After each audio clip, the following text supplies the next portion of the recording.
Story of love. কণ্ঠ আমাদের, অনুভূতি আপনাদের। হারিয়ে যাই ভালোবাসার গভীরে। তার ডাক শেষ হতে না হতেই ভেতর থেকে বেরিয়ে এলো তার অ্যাসিস্ট্যান্ট রিজভে, আর তার ঠিক পেছনেই মাথা নিচু করে ধীর পায়ে বেরিয়ে আসছে ফারিন। ফারিনকে অক্ষত অবস্থায় দেখে ফারিস, ফারহান আর মেহনুর মুহূর্তের জন্য যেন প্রাণ ফিরে পেল, কিন্তু তাদের সেই স্বস্তি স্থায়ী হলো না। ফারিন সামনে আসতেই আলভারেজ হঠাৎ এক ঝটকায় তার বাহু জড়িয়ে নিজের কাছে টেনে নিল। সবার সামনে ফারিনকে নিজের সাথে লেপ্টে ধরে দম্ভের সাথে ঘোষণা করল, আমি মেহজাবিন খান ফারিনকে চিনি না, আমি চিনি মিসেস ফারিন আলভারেজ চৌধুরীকে। এই একটি বাক্য যেন আকাশে বজ্রপাতের চেয়েও ভয়াবহ হয়ে আছড়ে পড়ল সবার উপর। বোমা বিস্ফোরণের শব্দে যা হয়নি এই এক কথায় তা হলো। উপস্থিত কয়েকশো মানুষ মুহূর্তের জন্য পাথরের মূর্তির মতো জমে গেল। ফারিস আর ফারহানের পায়ের নিচ থেকে যেন পৃথিবীটা সরে গেল। Mrs Farin Alvarez Chowdhury. আলভারেজের ওই একটিমাত্র বাক্য পুরো জনসমুদ্রকে এক নিমিষে পাথরের মূর্তিতে পরিণত করল। চারপাশের পুলিশের সাইরেন, মিডিয়ার গুঞ্জন সব যেন মুহূর্তের জন্য স্তব্ধ। ফারিস স্থির হয়ে দাঁড়িয়ে আছে, তার কপালের রগগুলো ফুলে উঠছে। সে যেন নিজের কানকেও বিশ্বাস করতে পারছে না। মিসেস ফারিন চৌধুরী, এই শব্দগুলো তার মস্তিষ্কে হাতুড়ির মতো আঘাত করছে। ফারহান আর মেহনুরের অবস্থা আরও শোচনীয়। ফারহান রাগে কাঁপছে, কিন্তু এই আকস্মিক তথ্যে সে এক মুহূর্তের জন্য দিশেহারা হয়ে গেল। মেহনুর তীক্ষ্ণ দৃষ্টিতে আলভারেজের দিকে তাকিয়ে আছে। সে জানে আলভারেজ ধূর্ত, কিন্তু সে এতটা নিচে নামবে যে ফারিনের নামের সাথে নিজের নাম জুড়ে দিয়ে সবার সামনে এমন ঘোষণা দিবে? এটা কি কোনো চাল, নাকি সত্যি বড় কোনো দুর্ঘটনা ঘটে গেছে? ঠিক সেই উত্তেজনাকর পরিস্থিতির একপাশে নিজের দুই পকেটে হাত দিয়ে নির্বিকার ভঙ্গিতে দাঁড়িয়ে আছে শাহান আরফিক। তার চোখে মুখে কোনো বিস্ময় নেই, বরং সে অত্যন্ত সূক্ষ্মভাবে আলভারেজের প্রতিটি মুভমেন্ট পর্যবেক্ষণ করছে, যেন সে আগে থেকেই জানতো এমন কিছু একটা ঘটতে যাচ্ছে। এমন সময় ভিড়ের আড়াল থেকে নির্ঝর দ্রুত পায়ে শাহানের পাশে এসে দাঁড়ালো। শাহানের কানের কাছে মুখ নিয়ে অত্যন্ত নিচু স্বরে ফিসফিস করে বলল, স্যার, কাজ হয়ে গেছে। শাহান কোনো কথা বলল না। সে কেবল একবার নির্ঝরের দিকে নির্লিপ্ততা দৃষ্টিতে তাকালো, যেন এই তথ্যটা তার কাছে খুবই সাধারণ। তারপর সে ধীর লয়ে নিজের ঘাড় ঘুরিয়ে মেহনুরের দিকে তাকালো। মেহনুর তখনও আলভারেজের দিকে তাকিয়ে রাগে ফুঁসছে, কিন্তু শাহানের সেই রহস্যময় চাহনি মেহনুরের অগোচরেই তার উপর স্থির হয়ে রইল। শাহানের ঠোঁটের কোনো এক চিলতে রহস্যময় হাসি ফুটে উঠল, যা কেবল সেই বুঝতে পারে যে আগাম ঝড়ের পূর্বাভাস জানে। মেহনুর আলভারেজের কথা শুনে বিস্ময়ে স্থবির হয়ে থাকলেও পরক্ষণেই তার চোয়াল শক্ত হয়ে এলো। সে এটা কোনোভাবেই বিশ্বাস করতে পারছে না। এত বড় মিথ্যা অপবাদ সে সইতে না পেরে নিস্তব্ধতা ভেঙে তীব্র কণ্ঠে গর্জে উঠল, যা বলেছেন বলেছেন, মুখ সামলে কথা বলুন আলভারেজ। আর একটা বাজে শব্দ বের করলে ওই মুহূর্তে খন্দের অন্য রূপ দেখতে বাধ্য হবেন। আপনি জানেন না আপনি কি নিয়ে খেলছেন। মেহনুর রাগে কাঁপছিল। তার এই আক্রমণাত্মক রূপ দেখে ফারিস দ্রুত এগিয়ে এসে মেহনুরের হাত শক্ত করে ধরে তাকে নিজের পেছনে টেনে নিল। ফারিস জানে এই মুহূর্তে মেহনুর নিজেকে হারিয়ে ফেললে পরিস্থিতি আরও নিয়ন্ত্রণের বাইরে চলে যাবে। ফারহানও আর চুপ থাকতে পারল না। সে রক্তবর্ণ চোখে আলভারেজের দিকে তাকিয়ে দাঁতে দাঁত চেপে বলল, তোর কলিজা তো কম বড় না। আমার বোনের উপর নিজের নোংরা নাম জুড়ে দিয়ে ভাবছিস বেঁচে যাবি? তোকে আজ কুচি কুচি করে ডাস্টবিনে পুঁতে দিয়ে আসবো। আলভারেজ তাদের এই অবস্থা দেখে এক বিভৎস অট্ট হাসি দিল। হাসতে হাসতে মেহনুরের কথার পিঠে তেতপুনি কেটে বলল, কনফিডেন্স ভালো, তবে ওভার কনফিডেন্স একদম না মিসিং খান। উফ, সরি মিস নূর খান, সত্যটা তো হলো মেনে নেওয়া শিখুন। মেহনুর আবার কিছু বলতে গিয়েও থেমে গেল। ফারিসের হাতের সেই শক্ত বাঁধন সে অনুভব করছে। মেহনুর নিজের রাগ সামলাতে না পেরে ফারিসের পাঞ্জাবির হাতা খামচে ধরল। তার নখ ফারিসের মাংসের উপর চেপে বসছে। পাঞ্জাবির হাতা ভেদ করে ফারিসের চামড়ায় দাগ বসে যাচ্ছে। ব্যথা পেলেও ফারিস এক চুল নড়ল না। সে পাথর হয়ে দাঁড়িয়ে রইল, কেবল মেহনুরকে শান্ত রাখার জন্য। ফারিস মেহনুরকে থামিয়ে দিয়ে আলভারেজের চোখের দিকে স্থির দৃষ্টিতে তাকালো। তার কণ্ঠে এখন হবু এমপির সেই দাপট আর গাম্ভীর্য। সে খুব শান্ত কিন্তু মরণপণ স্বরে বলল, আলভারেজ চৌধুরী, ভাবিস না এত বড় অপরাধের পরও তোকে সম্মান দিচ্ছি বলে তুই যা তা বলবি। শেষবারের মতো বলছি, ফারিনকে ছেড়ে দে। নইলে আইন প্রশাসন কিংবা কোনো সিস্টেম আজ খানদের হাত থেকে তোকে বাঁচাতে পারবে না। তোর ধ্বংস শুরু হওয়ার আগে ওকে ছেড়ে দে। আলভারেজ কিছু বলার সুযোগ পাওয়ার আগে পরিস্থিতির গুরুত্ব বিবেচনা করে পুলিশের আইজিপি দ্রুত এগিয়ে এলেন। তিনি ফারিসের দিকে তাকিয়ে অত্যন্ত পেশাদার কিন্তু কঠোর গলায় বললেন, মিস্টার ফারিস খান, যথেষ্ট হয়েছে। এখানে বিস্ফোরক ব্যবহার করা হয়েছে এবং একজন নাগরিককে জিম্মি করা হয়েছে। পরিস্থিতি এখন আমাদের নিয়ন্ত্রণে। আমরা এই অপহরণকারীদের বিরুদ্ধে এখনই অ্যাকশন নিতে যাচ্ছি। আইজিপির কথা শেষ হতেই আলভারেজ তাচ্ছিল্যের হাসি হেসে বাধা দিল। সে বাঁকা চোখে তাকিয়ে বলল, ও ইন্সপেক্টর স্যার, এটা আমার শ্বশুরবাড়ির মামলা, বুঝলেন তো? অন্যের ঘরের মামলায় কেন অহেতুক নাক গুলাছেন? আপনার ফোর্সের তো অনেক কাজ, যান গিয়ে দেশে চোর ডাকাত ধরুন। এখানে বেকার দাঁড়িয়ে থেকে সময় নষ্ট করে লাভ নাই। আইজিপি দমে যাওয়ার পাত্র নন। তিনি এক পা এগিয়ে এসে আলভারেজের চোখের দিকে তাকিয়ে গম্ভীরভাবে বললেন, it is my duty mister Chowdhury, আর আমি কেবল আমার দায়িত্ব পালন করছি। আপনি যত বড়ই ব্যবসায়ী হন না কেন, আইনের চোখে আপনি এখন একজন অভিযুক্ত অপহরণকারী। আমাদের কাছে তথ্য আছে আপনি জোরপূর্বক একজনকে আটকে রেখেছেন, তাই আইন অনুযায়ী ব্যবস্থা নিতে আমরা এক চুলও পিছুপা হব না। আলভারেজ এবার দুই পায়ে গিয়ে এসে সরাসরি অফিসারের সামনে দাঁড়ালো। তার চোখে তখনও সে বিষাক্ত তাচ্ছিল্য। ও রিয়েলি আলভারেজ চৌধুরী কিডন্যাপ করেছে? বেশ তো, শুট মি, কিন্তু তার আগে প্রমাণ দেখান। প্রমাণ ছাড়া এই বাড়ির সীমানায় ঢোকার ক্ষমতা কিন্তু আপনার নেই। ফারহান আর নিজেকে সামলাতে পারল না।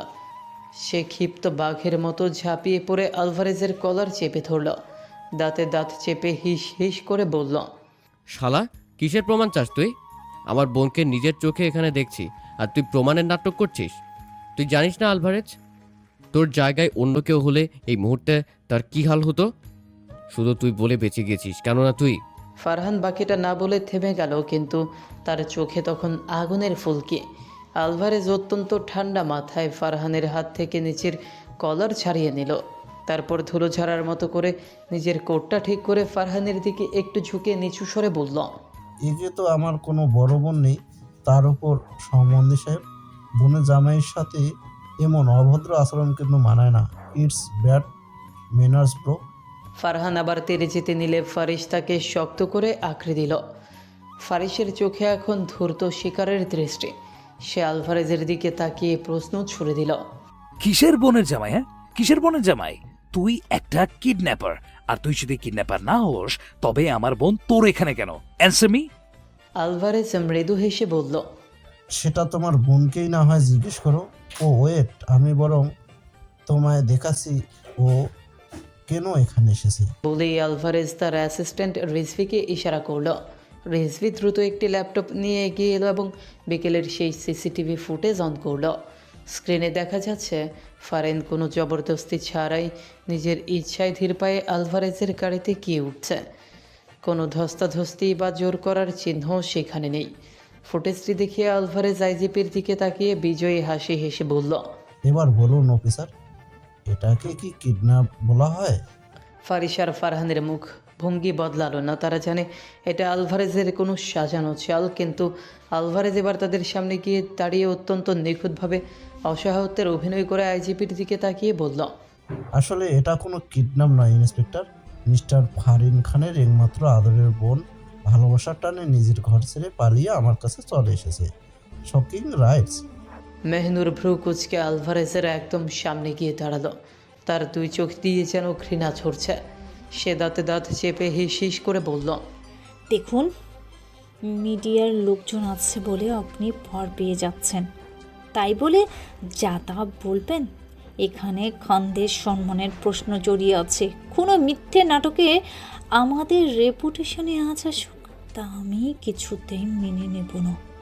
আলভারেজ সামান্য মাথা ঝুঁকিয়ে মেহনুরের চোখের দিকে তাকিয়ে ফিসফিস করে বলল, আর সেটাই তো আমি চাই নূর খান। পরক্ষণেই সে গলা উঁচিয়ে সবার উদ্দেশ্যে বলল, আলভারেজ তো কাউকে কিডন্যাপ করছে, আর না তো কাউকে জোর জবরদস্তি করছে। আর যেই প্রমাণ আলভারেজ এখনই দেবে, জাস্ট ওয়েট। বলেই সে রেজভিকে চোখের ইশারায় কিছু একটা বলতে না বলতেই রেজভি একটি ফাইল এনে আলভারেজের হাতে দিল। মেহনুর অবাক হয়ে ফাইলটি খুলতেই যেন তার পায়ে আকাশ ভেঙে পড়ল। তার এমন দশা দেখে ফারিস দ্রুত এগিয়ে এসে ফাইলটি কেড়ে নিল। পাতায় চোখ রাখতেই ফারিসের পেশিবহুল শরীরটা পাথরের মতো শক্ত হয়ে গেল। ফারহানও যখন সেটা দেখল, সেও যেন নিজের অস্তিত্ব হারিয়ে ফেলল। বাইরের ভিড় সামলে মাহির, নোমান, নিহান আর মারুয়া তখন ভেতরে ঢুকেছে। মেহনুর আর ফারিসদের এইভাবে মূর্তির মতো দাঁড়িয়ে থাকতে দেখে মাহির ফারহানের কাছে গিয়ে অস্থির হয়ে জিজ্ঞেস করল, কি হয়েছে ফারহান, তোরা এভাবে স্ট্যাটু হয়ে আছিস কেন? এই জানোয়ারটা আবার কি চাল চেলেছে? মাহির আলভারেজের দিকে একরাশ ঘৃণা নিয়ে তাকিয়ে ফারহানের হাত থেকে ফাইলটি নিল। পাতায় নজর দিতেই সে যেন 440 ফোল্ডের বৈদ্যুতিক শক খেল। তার চোখ কপালে উঠে গেল। সে অস্ফুটে বিড়বিড় করে উঠল, ম্যারেজ রেজিস্ট্রি, বর ওলভারেস চৌধুরী করে, মেহজীবন খানকালীন, দেনমোহর 20 লক্ষ টাকা। এটা অসম্ভব। ফাইলটিতে থাকা সদ্য সম্পূর্ণ হওয়া বিয়ের কাবিননামার কপিটি যেন সেখানে উপস্থিত সবার জন্য এক জীবন্ত অভিশাপ হয়ে এলো। ফারহানের ধৈর্যের বাঁধ এবার পুরোপুরি ভেঙে গেল। তার সারা শরীরে রক্তের প্রবাহ বেড়ে গেছে। সে আর কোনো আইন বা যুক্তির তোয়াক্কা করল না। নিচের শার্টের হাতা ফোল্ড করতে করতে সে পাগলের মতো আলভারেজের দিকে এগিয়ে গেল। ফারহান গর্জন করে বলল, বল বল এসব মিথ্যে। আমার বোন কখনো এমন কিছু করতে পারে না, আমি জানি। তুই ওকে জোর করে সই করিয়েছিস, তাই না? বল কুলাঙ্গার। কথা শেষ হওয়ার আগে ফারহান তার সর্বশক্তি দিয়ে আলভারেজের মুখে এক দানবীয় ঘুষি মারল। আলভারেজ ছিটকে কয়েক হাত দূরে গিয়ে পড়ল। ফারহান সেখানে কেউ থামল না। সে আলভারেজের কলার চেপে ধরে টেনে তুলল এবং একের পর এক পাঞ্চ মারতে লাগলো। আলভারেজের ঠোঁট ফেটে রক্ত গড়াতে লাগলো। নাকের হাড় যেন চুরমার হয়ে গেছে। কিন্তু অদ্ভুত ব্যাপার, আলভারেজ কোনো বাধা দিচ্ছে না। সে কেবল পাগলের মতো হাসছে। নাকার মুখ দিয়ে রক্ত ঝরছে, সাদা শার্টটা লাল হয়ে যাচ্ছে, কিন্তু আলভারেজের সেই পৈশাচিক হাসি থামছে না। সে রক্তমাখা দাঁত বের করে হেসেই বলল, আরও মার। আমাকে মেয়ে নিজের বোনের বিধবা রূপ দেখতে চাইলে আরও মার। সম্বন্ধের সাথে হাত মার খাওয়াতে একটা আলাদা তৃপ্তি আছে, কিন্তু মারলে তো আর সত্যটা বদলে যাবে না। আলভারেজকে মার খেতে দেখে তার সশস্ত্র বডিগার্ডরা যখন মারমুখী হয়ে এগিয়ে আসতে চাইল, আলভারেজ যন্ত্রণার মাঝেও হাত তুলে তাদের থামিয়ে দিল। ফারহান তখন হিতাহিত জ্ঞান শূন্য। পুলিশ অফিসাররা তাকে টেনে ধরার চেষ্টা করেও ব্যর্থ হচ্ছে। ফারহান যখন পুনরায় আলভারেজের কলার চেপে ধরে আরও একটি প্রাণঘাতী ঘুষি মারতে উদ্যত হলো, ঠিক তখনই ফারিন পাগলের মতো দৌড়ে এসে ফারহানের হাত আঁকড়ে ধরল। তার কণ্ঠের আর্তনাদ পুরো পরিবেশকে নিস্তব্ধ করে দিল। ফারিন চিৎকার করে বলল, আমার হাজবেন্ডের গায়ে আর একবারও হাত দেবে না ছোট ভাইয়া, প্লিজ থামো। ফারহানের হাত মাঝপথেই জমে গেল। সবিশ্বাসের দৃষ্টিতে ফারিনের দিকে তাকালো। তার আদরের ছোট বোন, যার জন্য সে পুরো শহর জ্বালিয়ে দিতে পারে, সে কিনা এই জানোয়ারটাকে নিজের স্বামী বলে পরিচয় দিচ্ছে। ফারহানের চোখ রাগের আগুনে দাউ দাউ করে জ্বলছে, কিন্তু তার দৃষ্টি ছিল পাথরের মতো শক্ত। মেহনুর দ্রুত এগিয়ে এসে ফারিনের কাঁধ ধরে সজোরে ঝাঁকুনি দিয়ে জিজ্ঞেস করল, কি বলছিস তুই এসব ফারিন? কিসের স্বামী এসব? আলভারেজের চক্রান্ত। ও তোকে ভয় দেখিয়ে সই করিয়েছে, তাই না? সত্যিটা বল। ফারিন মেহনুরের হাত ঝটকায় সরিয়ে দিল। তার চোখে তখন এক অদ্ভুত জেদ আর অবাধ্যতা। সে চিৎকার করে বলল, থামো মেহনুর আপু, এইসব কোনো চক্রান্ত নয়। হ্যাঁ, আমি পালিয়ে এসেছি। হ্যাঁ, আমি নিজের ইচ্ছায় ওকে বিয়ে করেছি। হ্যাঁ, আমি ওকে ভালোবাসি। আর কি শুনতে চাও তোমরা? পুরো দুনিয়ার সামনে আমাকে ছোট করতে চাও? নাও, শুনে নাও, আমি এখন আলভারেজ চৌধুরীর স্ত্রী। ফারিনের কথা শেষ হতে পারল না। ফারিস শেষে ক্ষিপ্ত হয়ে ফারিনের গালে সজোরে এক চর কষিয়ে দিল। চরের শব্দে চারপাশ কেঁপে উঠল। ফারিস গর্জে উঠে বলল, আর একটা ওয়ার্ড মুখ থেকে বের হলে আমি ভুলে যাব তুই আমার কেউ হোস ফারিন। খান পরিবারের রক্ত হয়ে তুই এমন কথা বলছিস? আমাদের মান সম্মান সব এইভাবে রাস্তায় বিলিয়ে দিলি? তোকে তো আজ আমি জ্যান্ত পুঁতে ফেলবো। ফারিন গালে হাত দিয়ে ফুপিয়ে কেঁদে উঠল, কিন্তু পরক্ষণেই কান্নার স্বরে প্রতিবাদ করে বলল, মেরে ফেলো, মেরে ফেলো আমায়। ফারিস আর কোনো কথা শুনতে চাইল না। সে পুনরায় ফারিনকে আরেকটি চর মেরে তার হাত শক্ত করে চেপে ধরল। হ্যাঁচকা টান দিয়ে তাকে গাড়ির দিকে নিয়ে যেতে যেতে বলল, চল, আর একটা শব্দ যেন মুখ থেকে বের না হয়। আই রিপিট, নো মোর ওয়ার্ডস। ফারিন কোনো বাধা দিল না, শুধু নেথর পাথরের মতো ফারিসের টানে ফ্যাকাশে মুখে যেতে লাগলো। তার চোখ দিয়ে অঝরে জল পড়ছে। আলভারেজ তখন রক্তাক্ত মুখে উঠে দাঁড়িয়ে নিজের কলারটা ঠিক করলো। সে ফারিসের উদ্দেশ্যে তাচ্ছিল্য ভরে চেঁচিয়ে বলল, নিয়ে যাচ্ছে, যাও সম্বন্ধী সাহেব। বউকে নিতে বরযাত্রী খুব শীঘ্রই তোমাদের সদর দরজায় পৌঁছাবে। বাসর ঘরটা সাজিয়ে রেখো। ফারিস ফারিনকে এক প্রকার পাজাকোলা করে পাষাণ মূর্তির মতো ভিড় ঠেলে বের হয়ে যেতেই চারপাশের পরিবেশ থমথমে হয়ে গেল। মেহনুর এবার ধীরে পায়ে ফারহানের পাশে গিয়ে দাঁড়ালো। আলভারেজের রক্তাক্ত কিন্তু বিজয়ী মুখের দিকে তাকিয়ে সে অত্যন্ত শান্ত অথচ বিষাক্ত গলায় বলল, now you can start the game and I will show you how to play mister Chowdhury. কথাটা বলেই সে যাওয়ার জন্য পিছন ফিরল। আলভারেজ বাঁকা হেসে দুই হাত দুদিকে ছড়িয়ে একবার মাথা নুইয়ে বলল, welcome to new beginning miss Noor. Mehnoor কোনো উত্তর না দিয়ে তাচ্ছিল্যের হাসি হাসল, কিন্তু কয়েক কদম এগোতেই সে থমকে দাঁড়ালো। সে ফারহানকে উদ্দেশ্য করে উদ্বেগের সাথে বলল, ফারহান, এতক্ষণ যা কিছু হলো, এই বোমা ব্লাস্ট, ফারিনের স্বীকারোক্তি, বিয়ের খবর, সব তো লাইভ টেলিকাস্ট হয়েছে। এখন কি হবে? মুহূর্তের মধ্যেই তো পুরো দেশে খানদের সম্মান ধুলোয় মিশে যাবে।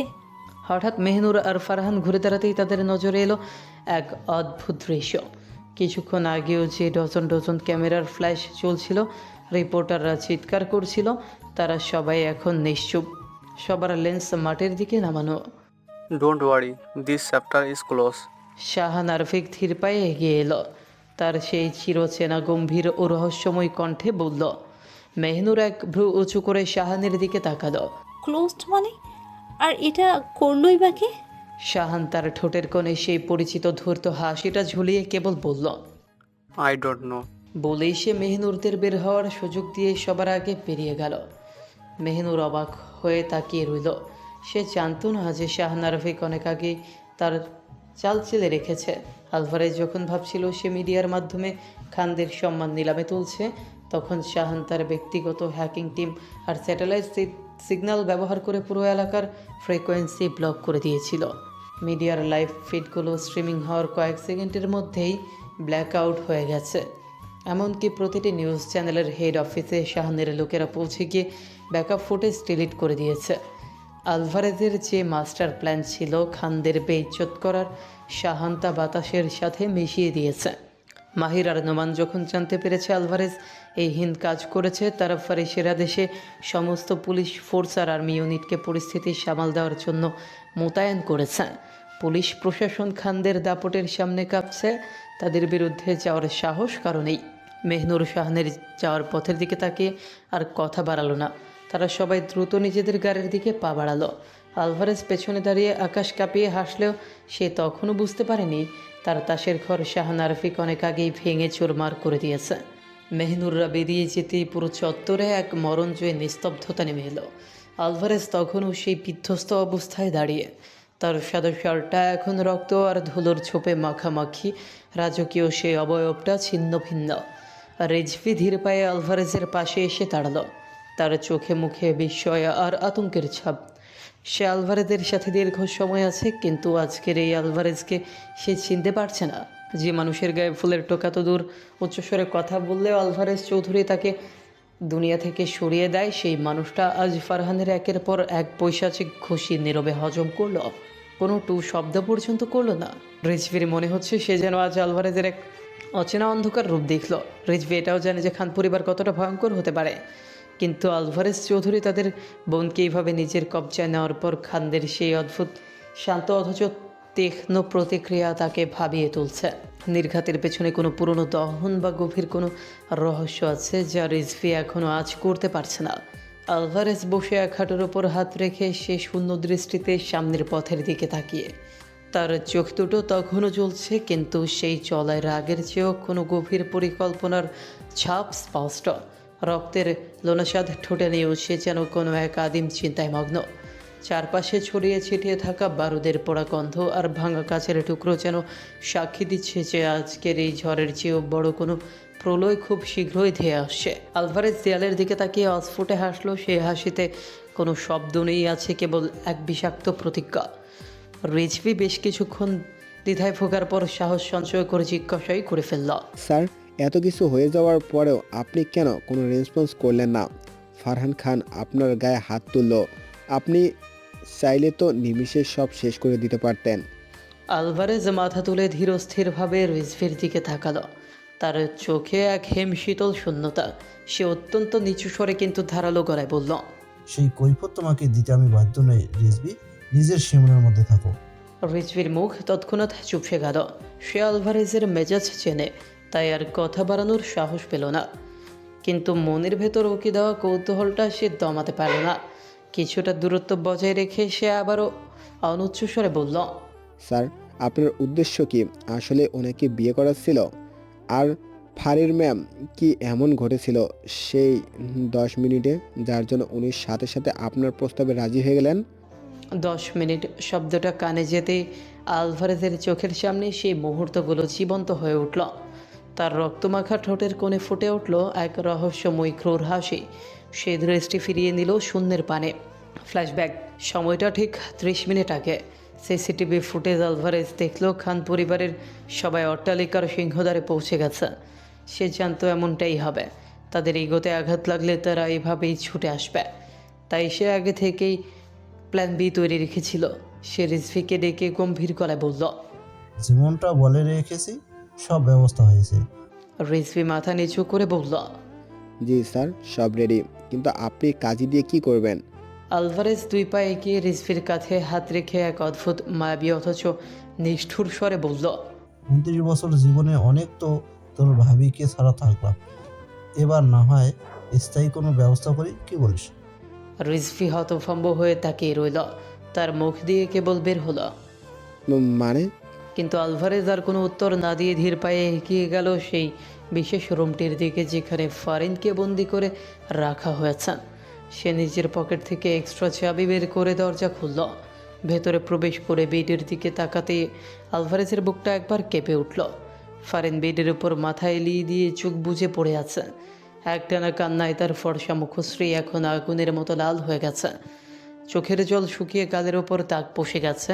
উস্কো খুস্কো চুলগুলো তার অসহায়ত্বকে আরও বাড়িয়ে তুলছে। আলভারেজ ভেতরে ঢোকার পরপরই দুজন মহিলা স্টাফ মাথা নিচু করে রুমে প্রবেশ করল। আলভারেজ তাদের চোখের ইশারা করতেই তারা সম্মতির ভঙ্গিতে ফারিনের দিকে এগিয়ে গেল। যখনই তারা ফারিনের হাতের শিকলগুলোতে হাত দিল, ফারিন এক ঝটকায় ধরফরিয়ে উঠে বসল। মহিলা কর্মীদের দেখে সে আতঙ্কে চিৎকার করে উঠল, আমাকে ধরবেন না, দূরে যান, ছেড়ে দিন আমাকে। মহিলা কর্মীরা কোনো কথা বলল না। ফারিনের বাধা আর আর্তনাদ উপেক্ষা করে তারা অত্যন্ত দ্রুততার সাথে শিকলগুলো খুলে দিল এবং ঘর থেকে বেরিয়ে গেল। ফারিন বিছানা ছেড়ে উঠে দাঁড়ালো। সে ভাবল হয়তো পালানোর সুযোগ পাবে, কিন্তু দরজার সামনে জমের মতো দাঁড়িয়ে থাকা আর আলভারেজকে দেখে তার পা জমে গেল। সে জানে এই লোকটার নজর এড়িয়ে এক কদমও পালানো সম্ভব নয়। আলভারেজ তাকে ওভাবে দাঁড়িয়ে থাকতে দেখে তার ছিল্লের স্বরে বলল, কি ব্যাপার শ্বাসমিশ, পালিয়ে না গিয়ে দাঁড়িয়ে পড়লে যে? ও তো দরজা খোলা আছে, যেতে চাও যাও। ফারিন বুঝতে পারলো এটা একটা নিষ্ঠুর রসিকতা। সে রাগে আর অভিমানে ফেটে পড়ে বলল, কি চান আপনি? কেন আমার সাথে এমন করছেন? কি ক্ষতি করেছি আমি আপনার যে আমায় এমন শাস্তি দিচ্ছেন? আলভারেজ এক পা করে ফারিনের দিকে এগোতে লাগলো। তার প্রতিটি কদম যেন ঘরের বাতাস ভারী করে তুলছে। সে খুব নিচু স্বরে বলল, অনেক ক্ষতি করে ফেলেছে, এই ক্ষতির হিসাব গত 29 বছরে কেউ করতে পারেনি। তুমি ঠিক যেখানেই আঘাত করেছো সেখানেই আলভারেজ চৌধুরীর সবচেয়ে দুর্বলতা ছিল। ফারিন আকাশ থেকে পড়ল। আজই প্রথম এই লোকটাকে সে নিজের চোখের সামনে দেখল, আর সে নাকি এর ক্ষতি করেছে। সে ভয় পিছিয়ে যেতে যেতে কাপা গলায় বলল, কি বলেছেন এসব? আমি তো আপনাকে চিনিই না। আপনার ক্ষতি করলাম কিভাবে? আলভারেজ বাঁকা হাসল। ক্ষতি তো তুমি করেছই, তবে যাই হোক, আলভারেজ চৌধুরী আবার হিসাব বাকি রাখে না, বুঝলে? ফারিন কথা বলতে বলতে পিছিয়ে যাচ্ছিল। হঠাৎ বেডের কোনায় পা বেজে সে টাল সামলাতে না পেরে পড়ে যেতে নিচ্ছিল। ঠিক সেই মুহূর্তে আলভারেজ বিদ্যুতের গতিতে তার হাত ধরে ফেলল। ফারিনকে পুরোপুরি দাঁড় না করিয়ে সে ওই অবস্থাতেই ধরে রাখল। আলভারেজের শক্ত হাতের মুঠোয় ফারিনের কবজি বন্দি। ফারিন যদি হাত ছাড়িয়ে নিতে চায় তবে সে সোজা বেডের ওপর থেকে আছাড় খেয়ে পড়বে। আলভারেজ ওভাবেই ঝুঁকে ফারিনের চোখের দিকে তাকিয়ে রইল। তার দৃষ্টিতে তখন এক অদ্ভুত নেশা আর অধিকারবোধ। মনে হচ্ছিল সে যেন বাস্তবের পৃথিবীতে নেই, বরং বহু বছরের লালিত কোনো স্বপ্ন বা ঘোরকে আজ হার্টের মুঠোয় পেয়েছে। স্যার আসবো? রিজভির গলার আওয়াজে আলভারেজের ঘোর কাটল। সে ঝটকা দিয়ে ফারিনের হাতের বাঁধন ছেড়ে দিল। আচমকা হাতের টান আলগা হতেই ফারিন ভারসাম্য হারিয়ে বিছানার ওপর থেকে দরাম করে পড়ে গেল। পড়ে শরীরটা আছাড় খেলো আর যন্ত্রণায় সে কুকড়ে গিয়ে মুখ চেপে ফুপিয়ে উঠল। তার চোখে মুখে তখন রাজ্যের অপমান আর ভীতি। আলভারেজ দাঁড়িয়ে রিজভির দিকে এমন এক খুনে দৃষ্টিতে তাকালো যে রিজভি ঢুক গিলতে বাধ্য হলো। আলভারেজের চোখে তখন আগুনের ফুলকে। সে অত্যন্ত কর্কশ গলায় করছে উঠল, get lost disturbing man. Rizvi থতমত খেয়ে গেল। সে তো কেবল ল্যাপটপ দিতে এসেছিল, কিন্তু স্যারের এই অহেতুক রোষের কারণ সে ধরতে পারল না। জি স্যার। বলে সে ভয় কুকড়ে গিয়ে চলে যেতে পা বাড়াতেই আলভারেজ আবার ডাকল, দাঁড়াও। রিজভি ঘুরে দাঁড়াতেই আলভারেজ হাতের ল্যাপটপটা এক প্রকার ছিনিয়ে নিয়ে বলল, নিচে ইমিডিয়েটলি সব রেডি করো, 10 মিনিটের ভেতর পাঠাবে। রিজভি একবার নিচে পড়ে থাকা ফারিনের দিকে করুণ চোখে তাকালো। তারপর আলভারেজের মেজাজ পুছে দ্রুত ঘর থেকে বের হয়ে গেল। রিজভি বেরিয়ে যেতে আলভারেজ ঘরের কোনার সোফায় আয়ুষ করে বসল। সে ল্যাপটপে কি যেন টাইপ করতে শুরু করলো। ওদিকে ফারিন নিচে গুটিসুটি মেরে বসে অঝরে কাঁদছে। তার কান্না আর থামছে না। সে আবার মিনতি করে বলল, প্লিজ ছেড়ে দিন আমাকে, দয়া করে আমার কোনো ক্ষতি করবেন না। আলভারেজ ল্যাপটপ থেকে নজর না সরিয়ে শীতল গলায় বলল, ছেড়ে দেবো অবশ্যই, তবে তার আগে আমার হিসাবটা চুকিয়ে নিতে হবে। ক্ষতি তো আমারও হয়েছে, এবার না হয় তোমার হোক। ফারিন অবিশ্বাস্য চোখে তাকিয়ে রইল। এই অচেনা মানুষটার সাথে তার কিসের শত্রুতা? আলভারেজ হঠাৎ ল্যাপটপটা ঘুরিয়ে ফারিনের চোখের সামনে ধরল। Just look at this screen. Farin ঝাপসা চোখ মুছে চশমাটা ঠিক করে ল্যাপটপের স্ক্রিনের দিকে তাকালো। ড্রোন ফুটেজ দেখা যাচ্ছে। খান পরিবারের সবাই, তার ফারিস ভাইয়া, মেহনুর, ফারহান ভাইয়া সবাই আলভারেজের অট্টালিকার সামনে সশস্ত্র পুলিশ আর বাহিনী নিয়ে দাঁড়িয়ে আছে। ফারিন পাগলের মতো ল্যাপটপের উপর হাত রেখে ডুকরে কেঁদে উঠল, ভাইয়া, আপু, প্লিজ তোমরা আমাকে বাঁচাও, দয়া করে আমাকে এখান থেকে নিয়ে যাও। আলভারেজ সোফায় গায়ে দিয়ে তা ছিল্ল করে বলল, দেখেছো, তোমার আদরের ভাই বোন সবাই হাজির, সাথে তাদের পাওয়ার পুলিশ, সশস্ত্র বাহিনী। ওয়াও, এক বোনের জন্য এত আয়োজন। খানদের পাওয়ার আছে, মানতেই হবে। তবে তোমাকে কি এভাবে যেতে দিতে পারি মিস চশমিশ? এভাবে ছাড়লে তো তোমার গুণধর ভাই বোনেরা আমাকে যে মাটিতে পিষে ফেলবে। সে সোফায় সোজা হয়ে বসে ফারিনের দিকে ঝুঁকে ফিসফিস করে বলল, তবে এই আলভারেজ চৌধুরী ভয় পাওয়ার লোক নয় ডিয়ার, অলওয়েজ তার ব্যাকআপ পয়েন্ট হিসেবে থাকে। ফারিন কাঁপতে কাঁপতে বলল, বিশ্বাস করুন, আমার পরিবার আপনার কোনো ক্ষতি করবে না, আমি কিছু করতে দিব না, কথা দিচ্ছি, শুধু আমাকে ছেড়ে দিন। আলভারেজ ঘাড় বাঁকিয়ে তার দিকে তাকিয়ে বলল, ছেড়ে দেবো, তবে আমার একটা শর্ত আছে। মারলে তোমার মঙ্গল, আর না মারলে তোমার পরিবারের সাথেই এই দেশেরও 12টা বাজবে। ফারিন জিজ্ঞেস করল, মানে কি শর্ত? আলভারেজ কয়েক মুহূর্ত স্থির হয়ে ফারিনের রক্তাভ মুখশ্রের দিকে তাকিয়ে রইল। তারপর খুব শান্ত কিন্তু অডল স্বরে বলল, আমাকে বিয়ে করতে হবে এখনই, এই মুহূর্তে। কথাটা কানে পৌঁছতেই ফারিন যেন 440 ভোল্টের বৈদ্যুতিক শক খেল। সে এক লাফে দাঁড়িয়ে চিৎকার করে উঠল, অসম্ভব! আমি আর আপনাকে, আপনার মতো একজন অপহরণকারীকে আমি বিয়ে করব? আপনি আমার জান নিয়ে নিন, তবু আমি রাজি হব না। আলভারেজ হঠাৎ বজ্রকণ্ঠে ধমক দিয়ে উঠল। Just shut up. সে দাঁড়িয়ে ফারিনের সামনে গিয়ে দাঁড়িয়ে বলল, তুমি জানো আমি কে? দেশের সেরা 10 ব্যবসায়ীর একজন আমি। আমাকে দেখে তোমার অপহরণকারী মনে হয়? ভালো করে বলছি, চুপচাপ রাজি হয়ে যাও, নইলে শ্বশুরবাড়ির সকল আর ওই দিকে সদর দরজায় দাঁড়িয়ে থাকা হাজারো মানুষও তোমার ভাই বোনদের উড়িয়ে দিতে এই আলভারেজ 10 সেকেন্ড সময়ও লাগবে না। ফারিন তেথি গলায় বলল, আমি কিছুতেই রাজি হব না, এতে আপনি আমার জান নিয়ে নিলেও না। আলভারেজ বাঁকা হাসলো। জানতো আমি নেবই চাশমিশ, তবে তোমারটা নয়, অন্যদেরটা। Just wait and see. বলেই সে ল্যাপটপে আরেকটি ভিডিও প্লে করল। সেখানে দেখা যাচ্ছে হাসপাতালে ফারিনের অসুস্থ মায়ের কেবিনের বাইরে আলভারেজের লোক ছদ্মবেশে দাঁড়িয়ে আছে। এমনকি খানবাড়ির আশেপাশেও তার আত্মঘাতী স্কোয়াড ছড়িয়ে আছে। সবশেষে সে স্ক্রিনে দেখালো অট্টালিকার ভেতরে বসানো শক্তিশালী মাইনের সিগন্যাল। আলভারেজ পকেট থেকে একটা রিমোট বের করে তার ছিলদের সাথে দেখিয়ে বলল, জাস্ট ওয়ান ক্লিক, তারপরেই সব বুম। ফারিন ডুকরে কেঁদে উঠল। তার আর কোনো পালানোর পথ নেই। নিজের পরিবারের কথা ভেবে সে পাথর হয়ে দাঁড়িয়ে রইল। তার চোখ দিয়ে তখন টলবল করে জল পড়ছে। সে কাঁপা কাঁপা গলায় বলে উঠল, হ্যাঁ হ্যাঁ আমি রাজি। দয়া করে আমার পরিবারের কাউকে কিছু করবেন না। আপনি যা বলবেন আমি তাই করতে রেডি। আলভারেজ শব্দ করে ল্যাপটপটা শাটডাউন করে তৃপ্তির হাসি হাসল। ভেরি গুড, ইউ আর সাজ অ্যান ইন্টেলিজেন্ট গার্লস। আলভারেজের ঠোঁটের কোণে তখন এক পৈশাচিক জয়ের হাসি। সে রুমের ইন্টারকমে একটা ছোট কমান্ড দিতেই দরজায় করাঘাত হলো। আলভারেজ ধীর পায়ে গিয়ে দরজা খুলতেই ভেতরে প্রবেশ করলেন সাদা জুব্বা আর টুপি পরা একজন বয়স্ক কাজী, তার হাতে বিয়ের রেজিস্ট্রি খাতা। পেছনে দুজন সাক্ষী হিসেবে আলভারেজের বিশ্বস্ত বডিগার্ড।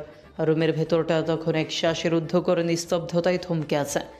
ফারিন বিছানার এক কোণে পাথরের মূর্তির মতো বসে আছে। তার পরনের জামা কুঁচকে গেছে, চোখের জল শুকিয়ে গালের ওপর লাবণের রেখা তৈরি করেছে। কাজী সাহেব আর চোখে একবার ফারিনের বিধ্বস্ত চেহারার দিকে তাকালেন, কিন্তু আলভারেজের ইস্পাত কঠিন চাহনি দেখে কোনো প্রশ্ন করার সাহস পেলেন না। কাজী সাহেব খাতা খুলে বসলেন এবং গম্ভীর গলায় বিয়ের আনুষ্ঠানিকতা শুরু করলেন। তিনি আলভারেজের নাম এবং ফারিনের বাবার নাম পড়ে শোনালেন। আলভারেজ খুব শান্ত এবং দর্পিত গলায় বলল, কবুল। এরপর কাজী সাহেব ফারিনের দিকে ঘুরে বসলেন। ফারিনের কানে তখন চারপাশের কোনো শব্দ পৌঁছচ্ছিল না। তার মনে হচ্ছিল সে কোনো এক অতল গহ্বরে তলিয়ে যাচ্ছে। কাজী সাহেব গলা পরিষ্কার করে বললেন। ফারিন নিশ্চুপ, কোনো উত্তর নেই। সে ফ্যালফ্যাল করে শূন্যে তাকিয়ে আছে। কাজী সাহেব আবারও প্রশ্ন করলেন, কিন্তু ফারিন যেন এক জীবন্ত লাশ। সে মনে মনে ভাবছে এই এক কবুল শব্দটা তার সাজানো জীবনটাকে চিরতরে শেষ করে দিবে। তার ফারিস ভাইয়া আর ফারহান ভাইয়ার মাথা নিচু হয়ে যাবে সমাজের সামনে। সে কোনোভাবে মুখ খুলতে পারছিল না। আলভারেজের ধৈর্যের বাঁধ এবার যেন ভেঙে গেল। সে ধীর পায়ে ফারিনের সামনে এসে দাঁড়ালো। সোফার সামনের নিচু টেবিলটিতে রাখা ল্যাপটপের পাশে সে পকেট থেকে সেই ছোট কালো রিমোটটি বের করল। কোনো কথা না বলে অত্যন্ত ধীর স্থিরভাবে রিমোটটি ফারিনের ঠিক চোখের সামনে টেবিলের উপর রাখল। রিমোটে রাখার সময় যে সামান্য শব্দ হলো তা ফারিনের হৃৎপিণ্ডে হাতুড়ির মতো আঘাত করল। ফারিনের দৃষ্টি এবার সেই জমদূতের মতো রিমোটটির ওপর স্থির হলো। তার চোখের সামনে ভেসে উঠল হাসপাতালের সেই দৃশ্য যেখানে তার মা শুয়ে আছে আর আলভারেজের লোকগুলো পেতে আছে। সে জানে এই রিমোটের একটা বোতামে চাপ পড়া মানেই তার সাজানো সংসারটা এক নিমিষে ছাই হয়ে যাওয়া। আলভারেজ ফারিনের কানের কাছে মুখ নিয়ে তপ্ত নিঃশ্বাসে ফিসফিস করে বলল, টিকটক চশমিশ, সময় কিন্তু চলে যাচ্ছে। জাস্ট একটা আঙ্গুলের চাপ আর তোমার ওই প্রিয় মানুষগুলোর মাংসের দোলায় পরিণত হবে। তোমার একটা না মানে কয়েকশো মানুষের মৃত্যু, আর একটা হ্যাঁ মানে তাদের জীবন। Choice is yours. ফারিস শিউরে উঠল। তার চোখের সামনে হাসপাতালের বিছানায় শুয়ে থাকা মা আর গেটের বাইরে দাঁড়িয়ে থাকা তার ভাইদের মুখ ভেসে উঠল। সে আর ভাবতে পারছে না। তার বুক ফেটে কান্না আসলেও সে সেটা গিলে ফেলল। আলভারেজের নিষ্ঠুরতা থেকে বাঁচতে না পারলেও নিজের পরিবারকে রক্ষা করতে সে এক অমানসিক শক্তি সঞ্চয় করবে। কাজী সাহেব যখন তৃতীয়বার এবং শেষবারের মতো প্রশ্নটি করতে যাচ্ছিলেন, ঠিক তখনই ফারিন রুদ্ধশ্বাস কণ্ঠে চিৎকার করে বলে উঠল, হ্যাঁ হ্যাঁ কবুল কবুল কবুল। তার সেই কবুল বলাটা ছিল আর্তনাদের মতো। প্রতিটি শব্দ যেন তার হৃৎপিণ্ড ছিঁড়ে পেরিয়ে আসছিল। কাজী সাহেব দ্রুত খাতায় স্বাক্ষর নিলেন। ফারিন যখন কাপা কাপা হাতে কলম ধরে শুয়ে করছিল, তখন তার চোখের এক ফোঁটা জল কাবিননামার কাগজের ওপর পড়ে কালের লেখাটা ঝাপসা করে দিল। আলভারেজ তৃপ্তির সাথে কলমটা হাতে নিয়ে নিজের স্বাক্ষর করল। সই শেষ করে সে কাজী সাহেবের দিকে তাকিয়ে বাঁকা হেসে বলল, ধন্যবাদ কাজী সাহেব, এবার আপনি আসতে পারেন। কাজী সাহেব বিদায় নিতে আলভারেজ ফারিনের দিকে ফিরল। সে ফারিনের চিবুকটা উঁচু করে ধরে তার চোখের মনের দিকে তাকিয়ে বিজয়ী স্বরে বলল, welcome to the family. Mrs Alvarez Chowdhury, তুমি ভাবতেই পারবে না নিজের বিপদ আজ কিভাবে নিজের হাতে তোমার জীবনে ওয়েলকাম জানালে। ফারিন কোনো উত্তর দিল না, শুধু ঘৃণায় চোখ বন্ধ করে নিল। তার জীবনটা এখন এক মরণ ফাঁদে বন্দি। বর্তমান খান মঞ্জিলের ভেতর পরিবেশ এখন নিস্তব্ধতায় থমকে আছে। ড্রয়িং রুমের বিশাল ঝাড়বাতিটা জ্বললেও তার আলো আজ যেন বিষাদ ছড়াচ্ছে। পুরো বাড়িটা একদম বন্ধ করা, গুমুটভাবে আচ্ছন্ন। কিছুক্ষণ আগে মাহমুদা বেগমকে হাসপাতাল থেকে বাড়িতে নিয়ে আসা হয়েছে। তাকে তার ঘরে শুইয়ে দেওয়ার কথা থাকলেও তিনি ড্রয়িং রুমের সোফায় ইনশিরা বেগমের কাঁধে মাথা রেখে অঝরে কাঁদছেন। ইনশিরা বেগমও নিজেকে সামলাতে পারছেন না। দুজনে মিলে এক বিষাদময় পরিস্থিতির সৃষ্টি করেছেন। ফাহসামউদ্দিন খান কপালে হাত দিয়ে পাথরের মতো বসে আছেন। যে খান পরিবারের দাপটে পুরো শহর কাঁপে, তাদের আভিজাত্যে আজ এক বড় আঘাত লেগেছে। কি থেকে কি হয়ে গেল তারা এখনও বিশ্বাস করতে পারছেন না। ফায়াজ খান এক কোণে চুপ মেরে বসে আছেন, তার দৃষ্টি মেঝের দিকে নিবন্ধ। নওয়াজ খান আর নৌশাদ খান বাড়ির অন্য সকল সদস্যরাও স্তব্ধ হয়ে বসে আছেন। কারো মুখে কোনো কথা নেই, কেবল দুই মায়ের ফুপিয়ে কাদার শব্দ ড্রয়িং রুমের দেয়ালগুলোতে ধাক্কা খাচ্ছে।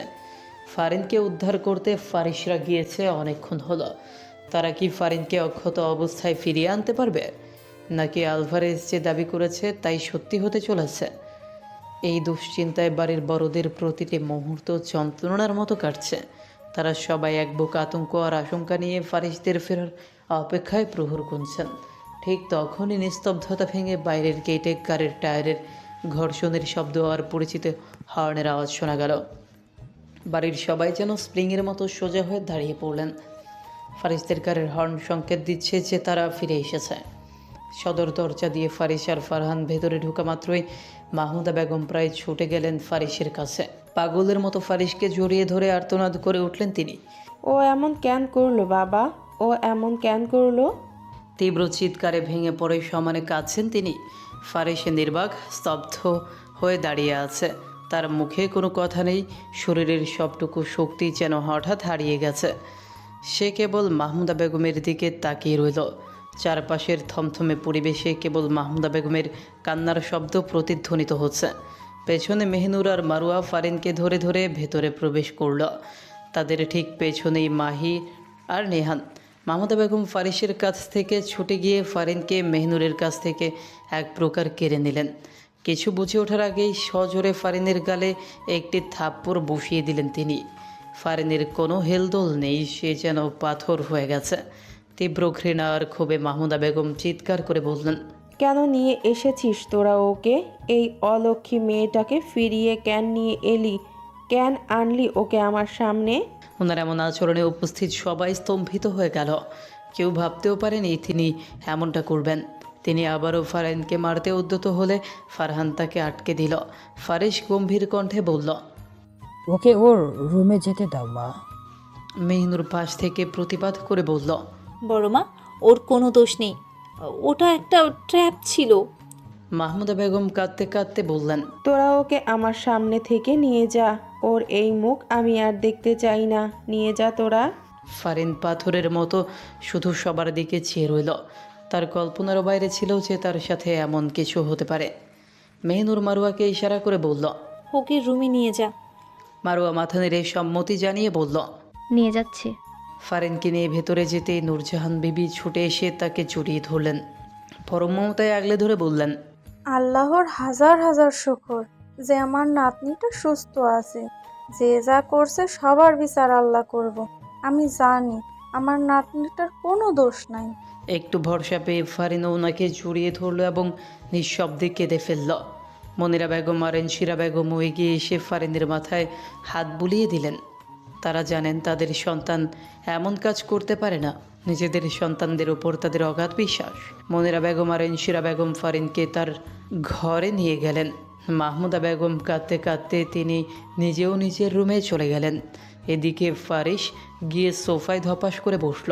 সে বসতেই নাজোয়া খান প্রশ্ন করলেন, রেজিস্ট্রি কি তোমাদের দেখিয়েছে? ফারিস কোনো জবাব না দিয়ে সোফায় গায়ে চোখ বন্ধ করে রাখল। মেহনুর জবাব দিল, ফুবি ও রেজিস্ট্রি দেখেছে, তাতে কি? এই বিয়ে আমরা কখনোই মানব না। আলভারেজের উদ্দেশ্য বিয়ে ছিল না, ছিল নিজের জান বাঁচানো। নওয়াজ খান মেহনুরকে হালকা ধমক দিয়ে বললেন, তোমাকে কে বলেছে ওখানে যেতে? বাই চান্স যদি কিছু হয়ে যেত? নেক্সট টাইম বিপদ জেনে দেখে কোথাও গেলে আমার থেকে খারাপ আর কেউ হবে না, বলে দিলাম। মেহনুর মলিন মুখে তাকিয়ে শুধু বলল, ঠিক আছে আব্বু, এমনটা আর হবে না। ফারিস চোখ বন্ধ রাখা অবস্থাতে মেহনুরকে উদ্দেশ্য করে বলল, নূর, এক গ্লাস পানি। মেহনুর আর কিছু না বলে ডাইনিং টেবিলের দিকে এগিয়ে গেল। এরই মধ্যে মেহরিন হাঁপাতে হাঁপাতে ভেতরে প্রবেশ করল। তাকে দেখে মনে হচ্ছে কোথাও দীর্ঘ দৌড় প্রতিযোগিতা দিয়ে এসেছে। চুল উস্কো খুস্কো, ক্লান্তিতে চেহারা ভেঙে পড়েছে। ফারহান ভ্রু কুচকে তার আপাদমস্তক পর্যবেক্ষণ করতে লাগলো। মাহির মেহরিনকে দেখে অবাক হয়ে বলল, কোথা থেকে এমন ঘর দৌড়ে দিয়ে এলি যে নিজের এ হাল করেছিস? মেহরিন ঢোক গিলে আমতা আমতা করে বলল, না ভাইয়া, মানে নেহান ধমক দিয়ে বলল, কি মনে মনে করছিস? কোথায় ছিলে? পেছন থেকে মিরান ঝটপট জবাব দিল, ও ঘুমিয়েছিল ভাই, তাই এমন হাল। মেহরিন যেন হাফ ছেড়ে বাঁচল। সে দ্রুত কথা ঘুরিয়ে বলল, ফারিন আপু কোথায়? নিয়ে এসেছো তোমরা? মাহির মাথা ওপর নিচ নেড়ে জানালো যে নিয়ে আসা হয়েছে। নেহান বলল, ও নিজের রুমে আছে। মেহরিন ছুটতে ছুটতে সেদিকে যেতে যেতে বলল, ঠিক আছে, আপুকে দেখতে যাচ্ছি। তার পিছু পিছু নীলও গেল। মিরান গিয়ে নেহানের পাশে দাঁড়াতেই নেহান বাঁকা চোখে তাকিয়ে বলল, কি ব্যাপার, আপনি এখানে কেন? সাগরের তো ওপরে গেল, আপনিও যান। মিরান নেহানের দিকে মুখ বাঁকিয়ে তাকালো। কোনো উত্তর না দিয়ে সেও গটগট করে সিঁড়ি দিয়ে ওপরে চলে গেল। এতক্ষণে ফাহসামউদ্দিন খান মুখ খুললেন। তার কণ্ঠস্বর বেশ ভারী শোনালো। তিনি নেহান আর মেহনুরের দিকে তাকিয়ে বললেন, নিহান, মেহনুর, তোমরা ওপরে যাও, এখানে বড়দের কথা হবে, তোমাদের থাকার দরকার নেই। মেহনুর ফারিসকে পানি এগিয়ে দিচ্ছিল। কথাটি শুনে সে নেহানের দিকে তাকালো। দুজনের দৃষ্টি বলে দিচ্ছে তারা এই আলোচনার অংশ হতে চায়। এই গুরুত্বপূর্ণ মুহূর্তে ওপরে যেতে রাজি নয়। নওয়াজ খান আবারও নেহানকে উদ্দেশ্য করে বললেন, তোমরা ঘরে ফিরে যাও, না হলে উপরে ওদের কাছে ফিরে যাও, এখানে তোমাদের থাকতে হবে না। মেহনুর বুঝতে পারলো আর এখানে থাকা সম্ভব নয়। সে পা বাড়াতে নিলেই ফারিসের গম্ভীর কণ্ঠস্বর ঘর কাঁপিয়ে দিল। ফারিস সোজা হয়ে বসে বলল, ও ওভারের মেয়ে, তাই নূর এখানে থাকবে। নওয়াজ খান কিছুটা হকচকিয়ে গিয়ে বললেন, কিন্তু ফারিস তাকে থামিয়ে দিয়ে কঠিন স্বরে বলল, কোনো কিন্তু নয় চাচু, নূর এখানে থাকবে, দ্যাটস ফাইনাল। ফারিসের এমন দাপটে সিদ্ধান্তে নওয়াজ খান আর কথা বাড়ানোর সাহস পেলেন না। মেহনুরের মনে মনে খুব খুশি হলো এটা দেখে যে ফারিস তার অধিকারের কথা ভাবছে। ফাহসামউদ্দিন খান এক দীর্ঘশ্বাস ফেলে ফারিসের দিকে তাকালেন। আমি আলভারেজের সাথে দেখা করতে চাই ফারিস। ফারিস দাদুর দিকে তাকিয়ে তাচ্ছিল্যের হাসি হাসল। বেশ তো, নাতিন জামাইয়ের সাথে দেখা করে আসুন, যান। ফাহসামউদ্দিন খান শান্ত স্বরে বললেন, অফিসিয়ালি এবং টেকনিক্যালি সে আমারই তাই হয়, তবে আমি সেই জন্য ওর সাথে দেখা করব না। আমার ওর সাথে অন্য বোঝাপড়া আছে। ফারহান এবার রাগে ফেটে পড়ে বলল, আর কি বাকি রয়েছে দাদু? ও আমাদের বোনের কত বড় ক্ষতি করেছে আপনি বুঝতে পারছেন? ওর কপাল ভালো আমাদের। বলতে বলতে ফারহান হঠাৎ থেমে গেল। সে ফারিসের দিকে তাকালো। ফারিস চোখের ইশারায় তাকে থামতে বলল। মেহনুরের তীক্ষ্ণ নজর এড়ালো না বিষয়টি। সে সন্দেহভরা দৃষ্টিতে ফারহানকে জিজ্ঞেস করল, কি আমাদের? ফারহান ভাই থাকলেন কেন বলুন? ফারহান দ্রুত কথা ঘুরিয়ে নিল, কিছু না, মানে ও আমাদের বোনকে আটকে রেখেছিল, সেটুকুই। ফাজ খান উত্তেজিত হয়ে ফাহসামউদ্দিনের উদ্দেশ্যে বললেন, বাবা, আমি ওকে ছাড়বো না কিছুতেই, যত যা করতে হয় আমি করব, তবে এই সম্পর্ক আমি মেনে নেব না। ফাহসামউদ্দিন এবার ধমক দিয়ে উঠলেন, থামো, তুমি শুধু মুখেই ডায়লগ দিতে পারবে। তোমরা যেমন, তোমাদের ছেলেমেয়েরাও তেমন। এই করব সেই করব বলে লাফাচ্ছে, আরে কাজের বেলায় তো অষ্টরম্ভা। ক্ষমতা যদি এতই, তবে তবে এমন ঘটনাকে আটকালে না কেন? হ্যাঁ। ফায়াজ খান দমে গিয়ে চুপ হয়ে গেলেন। নওয়াজ খান পাশ থেকে মনে মনে হাসছিলেন, যা দেখে ফায়াজ খান চোখ পাকিয়ে তাকাতেই নওয়াজ খান আবার স্বাভাবিক হওয়ার ভান করলেন। ড্রয়িং রুমের উত্তপ্ত পরিস্থিতির মাঝে নাজুয়া খান তার ব্যক্তিত্ব আর গাম্ভীর্য ড্রয়িং রুমের বিশৃঙ্খলাকে এক নিমিষেই শান্ত করে দিল। নাজুয়া খান অত্যন্ত গম্ভীর স্বরে সবার উদ্দেশ্যে বলতে শুরু করলেন। আলভারেজের দেওয়া ওই ফাইলটাতে টেকনিক্যালি সে একটা ম্যারেজ রেজিস্ট্রি পেপার সামনে এনেছে, কিন্তু আইনের চোখে একটা সিভিল ম্যারেজ বা মুসলিম ম্যারেজ ভ্যালিড হতে গেলে কিছু সুনির্দিষ্ট শর্ত লাগে। যদি আমরা প্রমাণ করতে পারি যে ফারিনের সম্মতি ছিল না, কিংবা তাকে লাইফ থ্রেড দেখিয়ে বা ব্ল্যাকমেল করে সই করে নেওয়া হয়েছে, তবে এই রেজিস্ট্রি আমরা অ্যাভয়েড বা বাতিল ঘোষণা করতে পারি। নওশাদ খান অস্থির হয়ে জিজ্ঞেস করলেন, সেটা খুব সহজে হবে নাজুয়া? ওখানে তো কাজী ছিল, সাক্ষী ছিল। নাজুয়া খান একটু বাঁকা হাসলেন, তবে সেই হাসিতে শীতলতা ছিল। তিনি বললেন, সহজে হবে না ছোট ভাই। আলভারেজ ধূর্ত, সে সব লুপ হোল বন্ধ করেই কাজটা করেছে। তবে আইন কেবল কাগজের ওপর চলে না, পারিপার্শ্বিক প্রমাণের ওপরও চলে। আমরা ফারিনকে কিডন্যাপ করার এফআইআর তুলে নিইনি, ওটাই আমাদের মেইন পয়েন্ট। আর ডিভোর্সের কথা বলছো? ডিভোর্স মানেই হচ্ছে বিয়েটা মেনে নেওয়া। আমি চাইছি এই বিয়েটাকে শুরু থেকেই অবৈধ প্রমাণ করতে, কারণ ডিভোর্স হলে ফারিনের গায়ে ডিভোর্সি ট্যাগ লাগবে, যা আমি হতে দেব না। মাহির নাজুয়া খানের দিকে তাকিয়ে প্রশ্ন করল, কিন্তু ফুপি, আলভারেজ যদি কোনো ভিডিও প্রমাণ বা ফারিনের নিজের স্টেটমেন্ট মিডিয়াতে ফাঁস করে দেয়, সে তো অলরেডি ব্ল্যাকমেল করেছে। ফারিন নিজের ইচ্ছাই গেছে। নাজুয়া খান মাহির দিকে স্থির দৃষ্টিতে তাকিয়ে উত্তর দিলেন, একজন ব্যারিস্টার হিসেবে বলছি, জবরদস্তির মুখে দেওয়া জবানবন্দি আদালতে টেকে না। আমাদের এখন দরকার ফারিনকে মেন্টালি স্ট্রং করা। ও যদি একবার নিজের মুখে বলে যে ওকে বাধ্য করা হয়েছে, তবে আলভারেজের ওই 20 লাখ টাকার কাবিননামা আমি স্রেফ ডাস্টবিনে ফেলার মতো কাগজে পরিণত করব। আর যদি সিভিল মামলা দিয়ে না হয়, তবে ক্রিমিনাল অফেন্সে আমি ওকে জেলের ভাত খাওয়াবো। খানদের সম্মান এভাবে ধুলোয় মিশিতে দেওয়া ব্যারিস্টার নওয়াজ খানের বেঁচে থাকতে সম্ভব না। নাজুয়া খানের এই দাপুটে কথায় ড্রয়িং রুমে উপস্থিত সবার মনে যেন কিছুটা আসার আলো দেখা দিল। ফাহসামউদ্দিন সাহেব মাথা নেড়ে তার মেয়ের কথায় সম্মতি জানালেন। নাজুয়া খানের আইনি ব্যাখ্যার মাঝে ফৌজিয়া খান কিছুটা দুশ্চিন্তাগ্রস্ত গলায় বলে উঠলেন, কিন্তু নাজোয়া, আদেও কি এভাবে সম্ভব হবে? আলভারেজ এত প্রোটোকল আর সিকিউরিটি থাকা সত্ত্বেও এমন কাণ্ড ঘটাতে পেরেছে, সে কি অত সহজে হার মেনে নেবে? আইন নিজের গতিতে চলবে ঠিকই, কিন্তু তার আগে আমাদের বোঝা উচিত সে আসলে চায় কি। ওর আসল উদ্দেশ্যটা জানা জরুরি। ফৌজিয়া খানের কথা শেষ হতে না হতেই ফারহান রাগে অগ্নিশর্মা হয়ে দাঁড়িয়ে গেল। তার গলার রগগুলো ফুলে উঠছে। সে চিৎকার করে বলল, দেখো বড় ফুপি, এখন কি হবে আর না হবে সেটা আইন ডিসাইড করবে না, এখন ডিসাইড করবে খানরা নিজেরা। আলভারেজ নিজের ধ্বংস নিজে ডেকে এনেছে। আমাদের বোনের গায়ে হাত দেওয়ার সাহস যেভাবে দেখিয়েছে, তার মাসুল তাকে হাড়ে মাস টের পাইয়ে দেব। কোনো নেগোসিয়েশন হবে না। ফারিস ধীর লয়ে নিজের আসন ছেড়ে উঠে দাঁড়ালো। তার চোখে মুখে এখন এক অদ্ভুত ক্লান্তি এবং কাঠিন্য। সে সবার দিকে একবার তাকালো, তারপর শান্ত অথচ অটল স্বরে বলল, কি হবে আর না হবে সেটা পরের ব্যাপার। আপাতত আমি অনেক টায়ার্ড। আর দয়া করে এখন মা কিংবা ফারিনের সামনে গিয়ে কেউ এসব নিয়ে উচ্চবাচ্য করো না। ওদের মানসিক অবস্থা এমনিতেই ভেঙে পড়েছে। রাত অনেক হয়েছে, এখন যে যা রুমে চলে যান। ফারিসের কথার ওপর কথা বলার সাহস কার হলো না। তার সেই গম্ভীর আর দাপটে ব্যক্তিত্ব মুহূর্তেই সবাইকে চুপ করিয়ে দিল। সে আর এক সেকেন্ডও সেখানে না দাঁড়িয়ে দীর্ঘ পদক্ষেপ নিয়ে সিঁড়ি বেয়ে নিজের রুমের উদ্দেশ্যে চলে গেল। আর ড্রয়িং রুমে তখনও একটা চাপা উত্তেজনা বিরাজ করছে, কিন্তু ফারিসের আদেশের পর সবাই একে একে নিজেদের ঘরের দিকে পা বাড়ালো।